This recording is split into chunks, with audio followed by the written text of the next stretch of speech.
2020 has been an absolute roller coaster of a year, so I wanted to take this time to reset and reconnect with one of my old hobbies, camping, with one of my new hobbies, videography.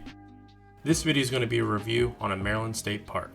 Today, we're going on an adventure to a campground on Maryland's eastern shore, Pocomoke River State Park. I'm going to show you everything you need to know when visiting this park, whether you're here for a vacation or living out your nomadic dream. First and foremost, where's Pocomoke River State Park? This park is located 40 minutes west of Ocean City, Maryland, and about 2 hours and 45 minutes east of Washington, D.C. This area is affectionately known as Delmarva, as it's where Delaware, Maryland, and Virginia meet. Main interstates to get here include US 50, 13, and 113. Folks who live in this area know this route well because it's the same way they go for vacation to Ocean City. Getting here during the time of filming was not bad, but I think it has most to do with the current viral pandemic and less to do about the season of departure. Typically speaking, this is a very popular route, and just getting over the Bay Bridge can be trying on the most patient driver. Awesome, so you know where it is. Now, what's so cool about it? Well, I guess it depends on your idea of cool.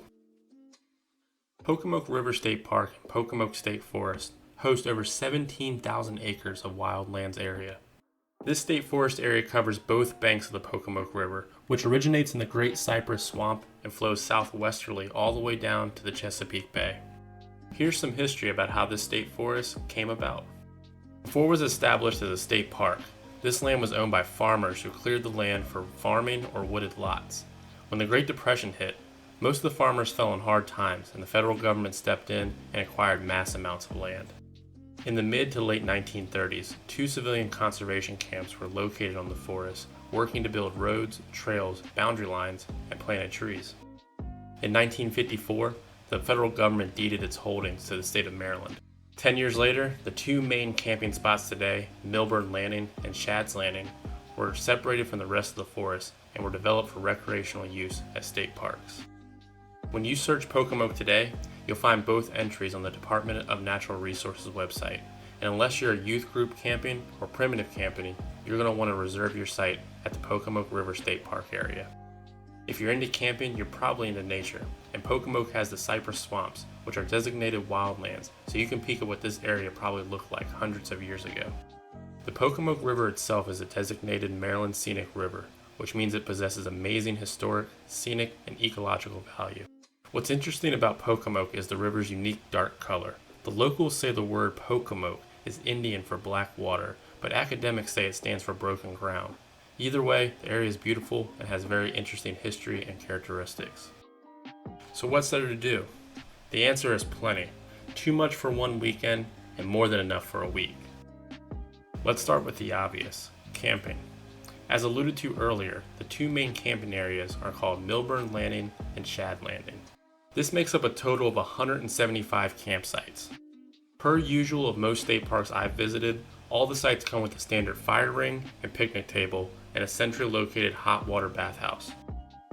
If you're looking for electric hookups, check out the Acorn Trail, Deer Run, and Robin Nest loops. This is a pet-friendly park, but for overnight stays, you must be camping at either the Water's Edge Loop or the Acorn Trail Loop. Pocomoke is also one of the few Maryland state parks I found with a swimming pool. I also think it's worth mentioning that the Robin's Nest and Water's Edge loops remain open for winter camping for all you retired snowbirds heading south for the early winter. Mattaponi Ponds is the campground on the Pocomoke Forest side and features 3 backcountry sites and a youth group camping site. Prices range from $19 to $21 per night depending on your choice of electricity or not. There are so many more outdoor activities as well. As you would imagine, with over 17,000 acres, there's great hiking, and the Pocomoke State Forest Park has put together a great topographical map you can purchase at the park headquarters. The Shadd Landing area has its own marina with 23 slips with electric and water hookups, so you can ride your boat right into this park. Bring a kayak and use their soft landing launch ramp to explore the black waters. And if you don't have a yacht or a kayak yourself, you can rent a solo kayak for $15 an hour at the Pocomoke River Canoe Company. Their website is linked in the description and has a ton of information on their services. If you plan on fishing, you'll need to stop by a local Walmart and pick up a Chesapeake Bay sports fishing license for $15. In season, you can also hunt deer, turkey, forest game, and ducks on the public lands surrounding Pocomoke River State Park. There's more info on that in the description as well. There's also a fantastic nature center on site that houses interactive exhibits and tanks containing native fish, frogs, reptiles, and bees. For the weekend, it'll be hard to check out all those things, but if your stay is a little bit longer, I'd also recommend checking out some local attractions. This is my way of knowing the area even better. As I mentioned in the beginning of the video, this park is only 30 minutes outside of Maryland's most famous beach town, Ocean City. I suggest getting a dozen blue crabs and walking the boardwalk at least once during your stay. Hey, maybe you're more into history.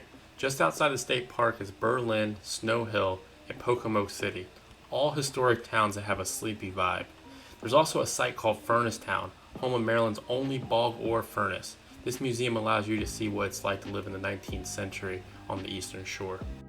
Also a half hour away is Assateague and Chincoteague Islands, which are home to Maryland's wild ponies.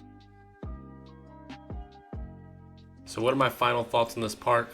I think this park is a hidden gem with lots to do and offers the tranquility of being in the woods. I've been using this place as my secret location for staying close to Ocean City without paying the Ocean City prices, and it has never let me down yet. This campground would run the average RVer $175 a week to stay where you could easily spend $700 a week at any of the other private campgrounds nearby. I know when I get to live that nomadic lifestyle, I'll be visiting as many state parks as I can. Thank you all for watching my new video. I hope you guys enjoyed it and found it informative. If you think I should keep doing campground reviews, let me know in the comments below, and subscribe and check out my next review with Cedarville State Forest. See ya!